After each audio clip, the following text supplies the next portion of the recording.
ከሰሞኑ በሀገራችን ላይ 4 ሀገራት ቂም በመያዝ ጦርነት ለማስነሳት እንዲሁም ኢትዮጵያን ለማውረር ሴራ ያሴሩ መሆናቸው ታውቋል።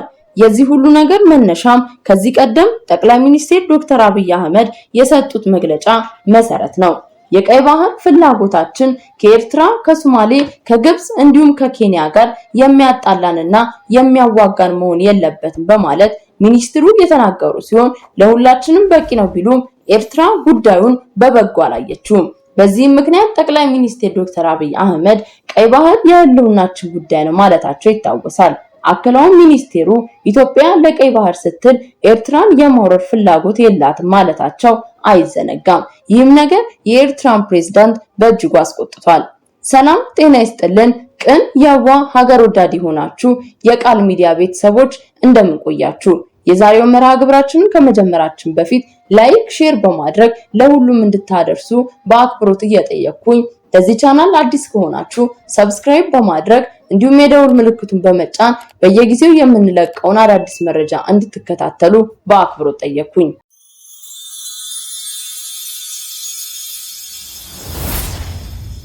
ኢትዮጵያ የባህር በርን ጉዳይ ዓለም አቀፍ ማድረጓ ተከትሎ በአፍሪካ ቀንድ 2-1 አንዳንዴ ደግሞ 3-1 ፍልሚያ ገጥሟታል።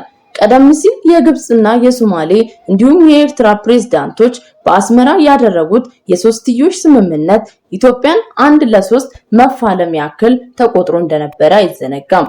በእርግጥ የስምምነት ውሉ ሲሻር 2-1 ሆኗል። ግብጽና ኤርትራ ኢትዮጵያን 2-1 የመፋለም ዝግጅት ማድረጋቸውን በሰሞኑ የካይሮ ምክክራቸው ማሳያ ነው።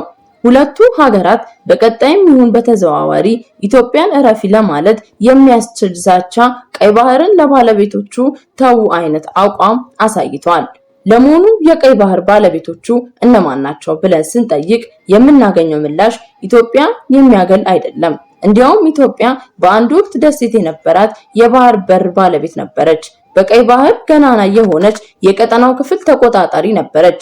ያኔ በዚህ ወደብ ምክንያት ከግብጽ ጋር የንግድ ትስስር ነበራት። ይህን ጊዜ መልሶ ለማምጣት ወይም ኢትዮጵያ የወደብ ባለቤት ለማድረግ የሚጀመረው ግብግብ ግብጽና ኤርትራን በኢትዮጵያ ላይ አስነስቷል። ይህም የሚጠበቅና የሚገመት ቢሆንም ሁለቱ ሀገራት በቀይ ባህር ጉዳይ አዲስ ሚስማር መቸንከራቸው ግን በቀላሉ የማይታይ አደገኛ ነገር ሆኖ ብቅ ብሏል።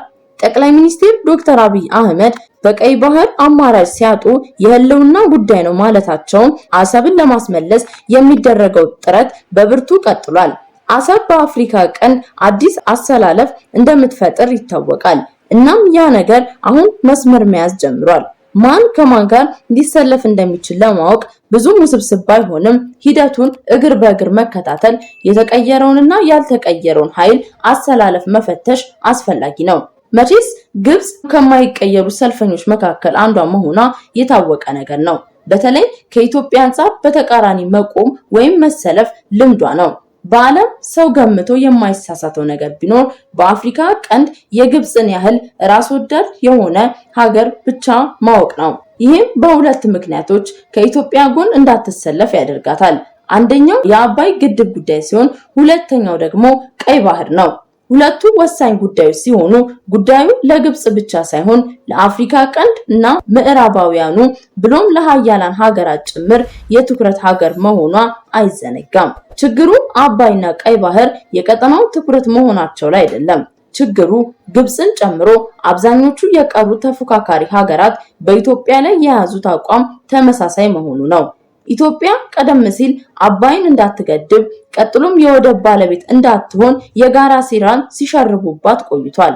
አሁን የግድቡ ጉዳይ አሳክታ ወደ ወደቡ ጉዳይ ስትዞር ሴራው አገርሽቷል ወይም ደግሞ ሌላ መልክ ይዞ ብቅ ማለቱ ይታወቃል።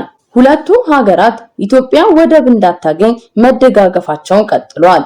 ኢትዮጵያ ወደ አሰብ አይኗን ካዞረችበት ጊዜ ጀምሮ የኤርትራ ስጋት ጨምሯል። ከግብጽ ጋር የተመካከረችበትና አሰላለፏን እያስተካከለች ያለችው በአሰብ ጉዳይ ነው። ሁለቱ ሀገራት ኢትዮጵያን የቀይ ባህር ጎረቤት እንዳልሆነች በመግለጽ እየከሰሷት ይገኛሉ። የሰሞኑን የካይሮ ምክክርም በዚህ ጉዳይ ላይ ያተኮረ መሆኑ ተገልጿል። የግብጽ ፕሬዝዳንት አብዱል ፈታህና የኤርትራ የውጭ ጉዳይ ሚኒስቴር በካይሮ ከመከሩ በኋላ በቀይ ባህር ጉዳይ አዳዲስ ሚስማር መቸንከራቸውንም ጀምረዋል። በካይሮ የቀይ ባህር ምክክር ኢትዮጵያ የአሰብን ወደብ ለማስመለስ ቆርጣ መነሳቷን ብሎም በቀይ ባህር ያላትን አቋም ግልጽ ማድረጓን ተከትሎ ያደረጉት የስጋት ግንኙነት አካል ነው። በሰሞኑ ምክክራቸው የቀይ ባህር ወሰን የለሽ መሆኗን ገልጸዋል። ይህም በቀጥታ ኢትዮጵያን የሚመለከት መሆኑ ሁለቱ ሀገራት ቀይ ባህርን መጠቀምና ማስተዳደር በዋነኛነት የባህር ድንበር ተጋሪ ሀገራት እንዲሆኑ ማሳሰባቸው ኢትዮጵያን አያገባሽም ዝም በይ እዛ ባለሽበት እንደማለት ይቆጠራል። ይህ አይነቱ አካሄድ እጅግ አደገኛ ነው። ሁለቱ ባለስልጣናት ይህንን የገለጹት መጋቢት 14 2017 ዓመተ ምህረት በካይሮ በቀጠና የመረዳዳት ጉዳይ ለሶማሌ ድጋፍ በሚያደርጉበት አውድ ላይ ነው። የኤርትራ የውጭ ጉዳይ ሚኒስቴር ሌላኛውን ደብዳቤ ማለትም ከኢሳያስ አፈወርቂ የተላከለትን ለግብጽ ፕሬዝዳንት አምጥቷው ሰጥቷል። ይህ ደብዳቤ የአሰብ ጉዳይ ከተነሳ በኋላ ለሁለተኛ ጊዜ የተላከ ነው። በእርግጥ እንዲህ አይነቱ ደብዳቤ ሁለቴ የተላከው ለግብጽ አይደለም። አንደኛው ደብዳቤ ለሳውዲ አልጋ ወራሽ የተላከ ነው።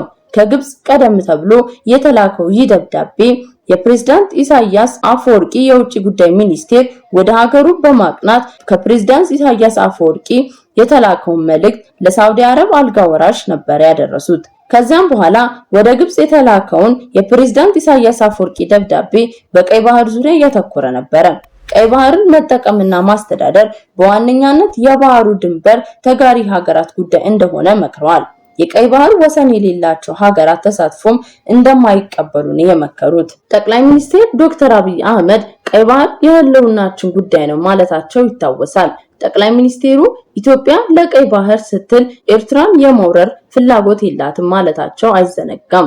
አያይዘውም ኢትዮጵያ ያላት ፍላጎት መነጋገር ነው፣ ሰጥቶ መቀበል ባለበት ህዝቦችን በሚጠቅም መንገድ እልባት እናበጅለት ማለታችን እንጂ እንዋጋ ማለታችን አይደለም ብለዋል። የቀይ ባህር ፍላጎታችን ከኤርትራም ከሶማሌም ከግብጽም ከኬንያ ጋር የሚያጣላንና የሚያዋጋን መሆን የለበትም በማለት ሚኒስትሩ የተናገሩ ሲሆን ለሁላችን በቂ ነው ቢሉም ኤርትራ ጉዳዩን በበጎ አላየችውም። ኤርትራ ኢትዮጵያ በዲፕሎማሲ ወይም በወታደራዊ ኃይል የባህር በር መዳረሻና የባህር ኃይል ቤዝ ለማግኘት የተሳሳተና ጊዜው ያለፈበት ምኞት ግራ አጋቢ ነው በማለት ዓለም አቀፍ ማህበረሰብ ኢትዮጵያ የጎረቤቶቿን ሉዓላዊነትና የግዛት አንድነት እንድታከብር ግፊት ማድረጓ ይታወሳል። ከሰሞኑ በካይሮ በመምከር በቀይ ባህር ያጠበቀችውን ሚስማር እዛም በመቀጠል ነው። የሆነው ሆኖ የኢትዮ ኤርትራ ግንኙነት ከ20 ዓመታት በኋላ በ2010 ዓመተ ምህረት ጠቅላይ ሚኒስትር ዶክተር አብይ አህመድ የኢትዮጵያንና የኤርትራን ኮሚሽን ውሳኔ መቀበላቸውን ተከትሎ ቢታደስም በፕሪቶሪያው ስምምነት ተመልሶ ሻክሯል። ኤርትራ በተሳተፈችበት ጦርነት ወቅት ከቀይ ባህር ይልቅ በአባይ ግድብ ሳቢያ ጦርነት ይቀሰቀሳል የሚል ስጋት ነበረ። ስጋቱም በትግራይ ጦርነት ወቅት አስተጋብቷል።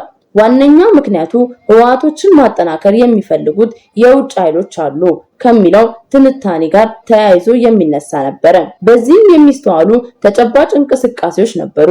ለምሳሌ በሱዳን በኩል ለህወሓት ወታደራዊ እርዳታ በሱዳን በኩል ስታደርግ እንደነበረ አይዘነጋም። አሁን የግድቡ ጉዳይ ያለቀለት በመሆኑ ወደ ኋላ መመለስ እንደማይቻል ሲታወቃቸው ካይሮ በሌላ አማራጭ ብቅ ብላለች። ሌላኛው አማራጭ ኢትዮጵያን ወደብ እንዳታገኝ ከተቋሚዎቹ ጋር መተባበር ከተቻለም ጦርነት መክፈት እንደሆነ ይታወቃል። ይህም አሁን ከኤርትራ ጋር የጀመረችውን ይመስላል። ለዚህም ነው የኤርትራ ውጪ ጉዳይ ሚኒስቴር በካይሮ ላይ የመከሩት ጉዳዩ በቀላሉ ያልታየው። ግብጽ በህዳሴው ግድብ ዛሬም ተስፋ አልቆረጠችም። ኢትዮጵያ በቀጠናው ሰላም የለሽ ሀገር ሆና የግድቡን ነገር ችላ እንድትለው ትፈልጋለች። ኤርትራ ከአሰብ ጋር በተያያዘ ኢትዮጵያ ስጋታችንን አስነስታለች በማለት ከግብጽ ጋር የጠላቴ ጠላት ወዳጄ ነው በማለት ተሰልፋለች። ካይሮና አስመራ ተባብረው ኢትዮጵያ ላይ ችግር ቢፈጥሩ የምስራቅ አፍሪካ ምን እንደሚመስል መምከራቸው ይታወቃል። ካይሮ ኢትዮጵያን ከመፋለም አንጻር አጥብቃ የምትፈልጋት ሀገር አለች። እርሷም አሁን በጦርነት እየታመሰች የምትገኘውን ሱዳን ናት። ሱዳን ለረጅም ጊዜ ኢትዮጵያን በማጥቃት ከግብጽ ጋር ተባብራለች። በአሁኑ አሰላለፍ ሱዳን በእርስ በርስ ጦርነት ብትገኝም ካይሮ ግን ተስፋ የቆረጠችም አይመስልም። ውድ የቃል ሚዲያ ቤተሰቦቻችን እስከ መርሃ ግብራችን ፍጻሜ ድረስ አብራችሁን ስለቆያችሁ እያመሰገንኩኝ በቀጣይ በአዲስ መረጃ እስክንገናኝ ድረስ ሰናይ ጊዜን ተመኘሁላችሁ ከቃል ሚዲያ።